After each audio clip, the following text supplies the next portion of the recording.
নমস্কার। আজ আমি বিদ্যাসাগর ইউনিভার্সিটির বিএ ফার্স্ট সেমিস্টারের মাইনর বাংলা সাজেশন তোমাদের সামনে তুলে ধরবো। এটা কিন্তু তোমাদের জন্য লাস্ট মিনিট সাজেশন।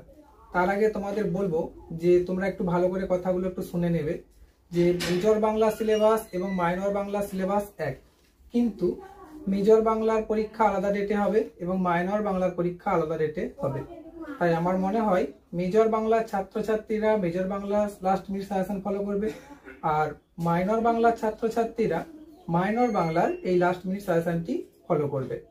তাহলেই কিন্তু তোমাদের সাজেশনগুলি ঠিকঠাক ভাবে লাগবে, নচেত কিন্তু তোমরা প্রশ্ন গুলিয়ে ফেলবে, কোনো রকম ভাবে কাজেও আসবে না।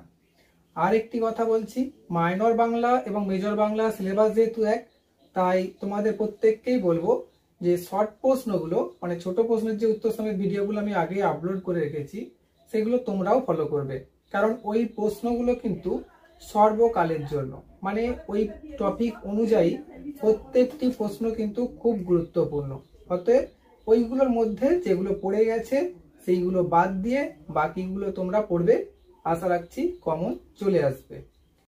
আর এই ছোট প্রশ্নের ভিডিও লিঙ্কগুলি আমি ডেসক্রিপশন বক্সে দিয়ে রাখবো, চাইলে তোমরা দেখে নিতে পারো ভিডিও ডেসক্রিপশন থেকে।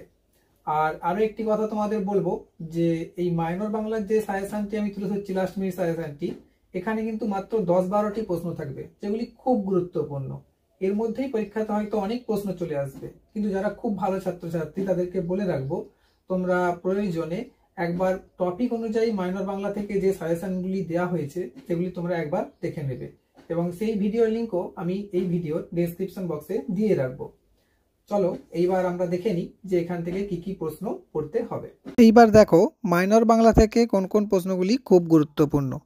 এখান থেকে তোমরা যে প্রশ্নগুলি পড়বে তার মধ্যে একে রেখেছি ধ্বনি পরিবর্তনের কারণ আলোচনা করো, খুব গুরুত্বপূর্ণ, এবং দুইয়েতে রেখেছি ধ্বনি পরিবর্তনের ধারা বা সূত্রগুলি লেখো।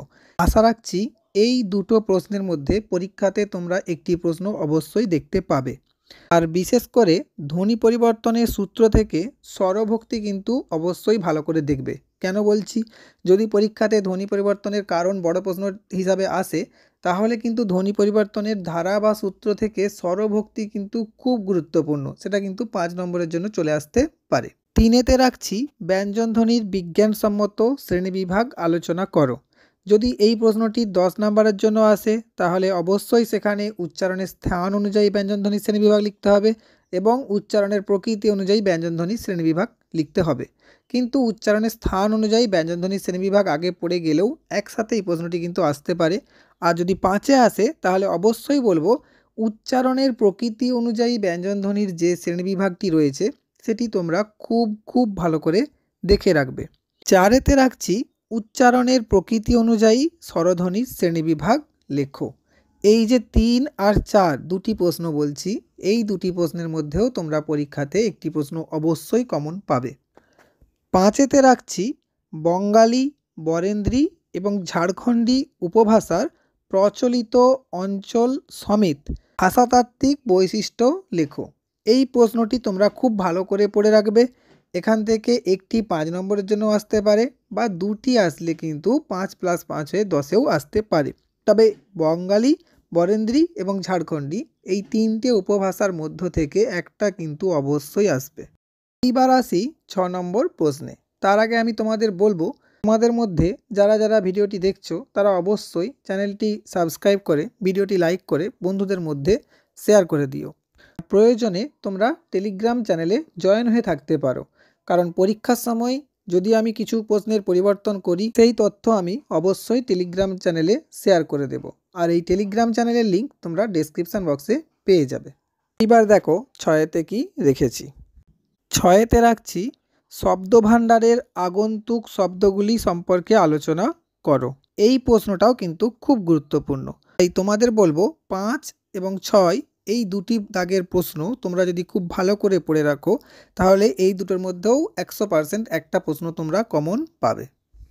7-এতে রাখছি মধ্য বাংলার ভাষাতাত্ত্বিক বৈশিষ্ট্য আলোচনা করো। মধ্য বাংলা মানে কিন্তু আদিমধ্য এবং অন্তমধ্য, অতএব শ্রেণীর বিভাগ সমেত ভাষাতাত্ত্বিক বৈশিষ্ট্যগুলি তোমরা আলাদা আলাদা করে ভালো করে তৈরি করে রাখবে। এই প্রশ্নটি কিন্তু খুব গুরুত্বপূর্ণ। আর 8-এতে রাখছি আধুনিক বাংলার ভাষাতাত্ত্বিক বৈশিষ্ট্য আলোচনা করো। এই 7 আর 8-এর দাগের এই দুটি প্রশ্ন যদি তোমরা খুব ভালো করে পড়ে যাও তাহলে এই দুটির মধ্যেও একটি আসার সম্ভাবনা খুব বেশি। 9-এতে রাখছি লোকভাষা কাকে বলে, উপভাষার সাথে লোকভাষার পার্থক্য লেখো। এটাও কিন্তু খুব গুরুত্বপূর্ণ প্রশ্ন। 10-এতে রাখছি ধর্ম, পেশা ও লিঙ্গভিত্তিক সমাজ ভাষার যে পরিবর্তন তার পরিচয় দাও। এই 9 এবং 10 এই দুটি প্রশ্নের মধ্যে একটি প্রশ্ন আসার সম্ভাবনা রয়েছে। 11-তে রাখছি শব্দার্থ পরিবর্তনের কারণগুলি লেখো। এটাও কিন্তু মোটামুটি গুরুত্বপূর্ণ প্রশ্ন। আচ্ছা, 12-তে রাখছি সংস্কৃত ভাষা বাংলা ভাষার জননী কিনা বিচার করো যুক্তি সমেত। আশা রাখছি এই 11 এবং 12 এই দুটো প্রশ্নের মধ্যেও একটা আসার সম্ভাবনা রয়েছে। এই যে প্রশ্নগুলি আমি তোমাদের বললাম এই প্রশ্নগুলি কিন্তু তোমরা একটাও ছেড়ে যাবে না, কারণ এই প্রশ্নগুলো কিন্তু তোমাদের জন্য খুব খুব গুরুত্বপূর্ণ প্রশ্ন।